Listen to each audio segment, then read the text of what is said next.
Hey everyone, I'm Rick and thanks for joining me. And if you haven't already, please consider hitting the subscribe button to help the channel grow. We're almost at 2,000 subscribers, so thank you very much for your support. Today we'll be looking at the xDuoo XA-02 DAC and headphone amp. And I'd like to thank Apos Audio for loaning me this review sample. So let's take a closer look.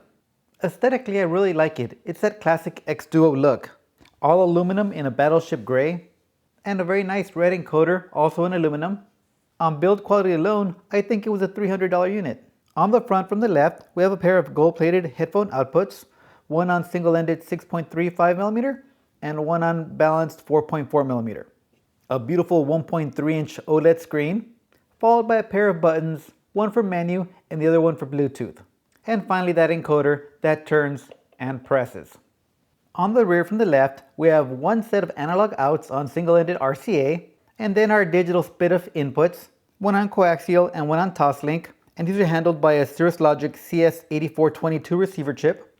Followed by that, our Bluetooth antenna port, and then a pair of USB-Cs. The first is digital in, handled by an XMOS XU316, and the other is a USB-C for firmware update. And finally, the IEC inlet with power rocker. Super solid. Powering the unit on. First we get the xDuoo logo, and a pause of about 15 seconds before we hear a relay click in for protection. And you'll need this because for some reason this unit does not have a consistent memory on the volume. It'll just turn on at random volumes. I'll give you an example. We'll set the volume to, let's say 60. We'll turn off, turn back on,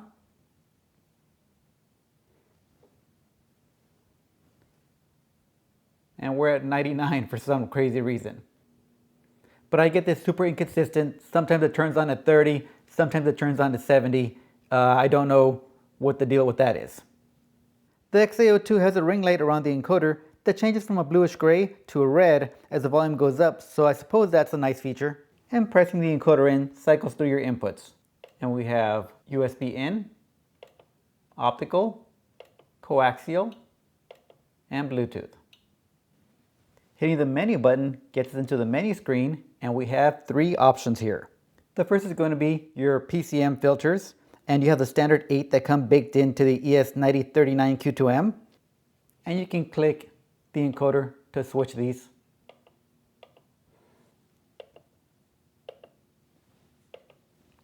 And I did my testing with filter number 2, the linear phase apodizing. It's the one that I like best and the one that I'm most used to. Unfortunately, there's no documentation in the user's manual as to what filter is which, so you'll have to download the datasheet for the 9039Q2M on DigiKey Mauser. Next in the menu is the headphone gain, and here you have high and low, and finally a bass boost, which has on and off. As for the Bluetooth, it's pretty easy to activate. You just find the XA-02 on your phone and connect, and you're good to go. Now if you want to connect a different device, that's where you'll want to hold down the Bluetooth button for a few seconds, and you'll see unpair. And it's ready to pair with a different device. As for the sample rate, on my Google Pixel 8 phone with the Tidal app, here's a track that I have playing at 44.1, and the display still shows 96K. Every track that I played displayed 96K, regardless if it was 44.1, 48, 96, or 192K. Technically, the LDAC can receive at a maximum of 96K, so maybe this 96K is referring to the maximum receive rate, but I would have much rather it showed me the true sample rate, unless it's upconverting everything to 96K without my knowledge. Now when I connected via USB from my computer and I used the Tidal app in exclusive mode, the sample rates did display correctly. And also when I connected via Toslink from my Cambridge Audio A51 streamer, I also got the correct sample rates. Now let's take a look at the specs before I go into listening impressions and user experience. As I mentioned earlier, the XA-02's DAC section is handled by an ESS ES9039Q2M, capable of handling up to 32-bit 384 kHz on PCM and 4x DSD, DSD256. The Bluetooth is handled by Qualcomm QCC5125, which will get you that LDAC as well as aptX HD. A signal to noise of 119 dBs on the single-ended headphone out, and 121 dBs on the balanced headphone out. And that same 121 dBs on the RCA outs. Very impressive. As for the power output on the headphone section, you get up to 910 milliwatts at 32 ohms on the single-ended, and you get up to 2000 milliwatts on the balanced output at 32 ohms. And those function in Class A mode, so you will get a little heat out of this. However, to me it got warm but never hot. The RCA pre-outs output up to 2.6 volts, and you'll get to the 2.0 volts when you have the encoder set to 95 on the volume. And finally, as for pricing, the XA-02 comes in at $199. So on this one, I'm going to have to give it a compliment sandwich. First, I'll start off with some good. I love the aesthetics and I love the build quality. It really is a solid piece. And I think the chassis is designed great. I love the size of it and I think it works very well on a desktop setting. Nice and flat, you can hide it out of the way or you can stack other components on top of it as well. And again, that build quality, for the price, it's pretty impressive.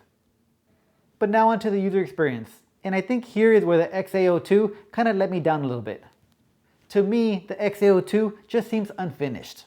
Or maybe the budget restraints were just a little too tight to make this product a more appealing device. And here's my problem. Besides the sample rate glitch on the screen with Bluetooth and the encoder not having a memory for the volume, the outputs on the headphone and the RCAs are active at all times. This unit does not have a mute feature when you plug in your headphones to one of the ports in the front. And this is a feature that you get on headphone amps at half the price. I would have loved for this unit to have a toggle switch in the rear to select between headphone and line out, or a setting inside the menu where you can select headphones, RCAs, or all. That would have been much more helpful. Next, there's no timeout for the lights on the front of the unit. Now with the OLED screen, that's not that big of a problem because the OLED isn't that bright. However, the ring LED around the encoder is super bright, and at nighttime, it's super piercing. I wish there was a way they could have brought that down. It would have been a nice feature to have in the menu system as well. And then there's the bass boost. And I know there will be a small amount of people who will need or want this much bass. However, I think the majority of the people would have wanted something in between that bass boost and off. So a much better solution would have been a digital tone control in the form of a bass and treble. And finally, I would have loved for the XA-02 to at least have one analog in, so you'd be able to plug in another DAC and just use this as a headphone amp. And I think that was another missed opportunity. And with that, onto my listening impressions. I first tested out the XA-02 with the RCA outs. And the thing that hit me initially was how super clean the sound was. Classic ES-9039. I hadn't listened to a DAC with that chip in a while, but it's a very recognizable sound. And then I pulled out an SMSL SU1 for comparison. I matched the volume on the XA-02 to 95 on the encoder to give me a 2 volts out, and both of those outputs went over to my preamp. And I can easily tell that the XA-02 had more detail, more clarity, slightly more soundstage, with a little tighter bass, just not quite as deep as SU1's. And to my liking, I definitely preferred the sound of the XA-02. Next, I compared the XA-02 to my everyday DAC, the SMSL DO200 Pro. And this isn't a very fair comparison, as that DAC is double the price of this unit. However, for comparison's sake, the DO200 Pro gave you a wider soundstage, deeper as well, with much better layering and separation. You can identify the instruments on different layers much easier than with the XA-02. The DO200 Pro had generally better bass with a fuller sound, and it sounded much more natural and relaxed compared to the XA-02. Next, I went to compare the headphone output. And for comparison here, I brought in the FX Audio R07 Plus for the headphone section, and for the DAC, I brought over that SU1. But then I remembered I had the PS200 as well, so I switched over to that DAC. And this DAC uses that same 9039 Q2M, and in this comparison, the sound is pretty much identical. Now you do pay more for this setup, you'd be paying around $250, and while the R07 Plus does give you up to 2.7 watts, both of these units had more than sufficient power to get uncomfortably loud on a pair of Sennheiser HD6XX. And before listening, I did volume match both of these setups, sending the signal from the outputs over to my Mix Pre 6, feeding it a 1 kHz tone, and making sure I had the same output. Next, I compare the XA-02 to the Muse Hi-Fi M5 Ultra. This is a portable DAC, and it also uses the same ES9039 Q2M chip. This one does have 2 modes, transistor and tubes, but I only tested it with the transistor mode, and this unit comes in at $300. And on this comparison, there was definitely an audible difference. The M5 Ultra had a better sound stage, more layering, so it went deeper and layer separation was even better with a nice holographic image. Again, on its transistor mode. The clarity was about the same, the bass impact was about the same. However, the XA-02 definitely had more power. That being said, just like the previous setup, both of these had more than enough power. With a pair of Civica Robins, I was listening with the M5 Ultra on high gain and the volume set to 70, whereas on the XA-02, I had high gain and the volume set to 60. Anything more on either would have been uncomfortable. On that particular set of headphones, the bass boost on the XA-02 did sound nice. But generally speaking, I would give the sound quality to the M5 Ultra. So ultimately, my experience with the xDuoo XA-02 is that it is a great DAC and a wonderful headphone amp, but primarily a headphone amp. It's just a shame that there is no analog in, so I can use a different DAC and take full advantage of the headphone amp in this unit. And I really do believe that if xDuoo would have brought the price up to around $240 for this unit and included all those extra features that it's missing, they would have had a top seller.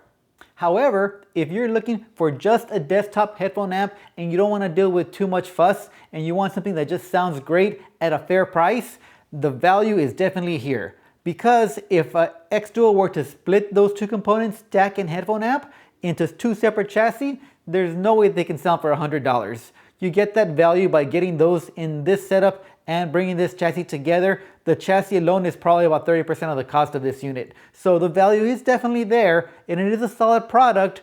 I just want you to be fully aware of its limitations. So for 95% headphone listening on your desktop and on the rare occasion sending an analog signal over to some powered bookshelf speakers, then I definitely recommend the XA-02.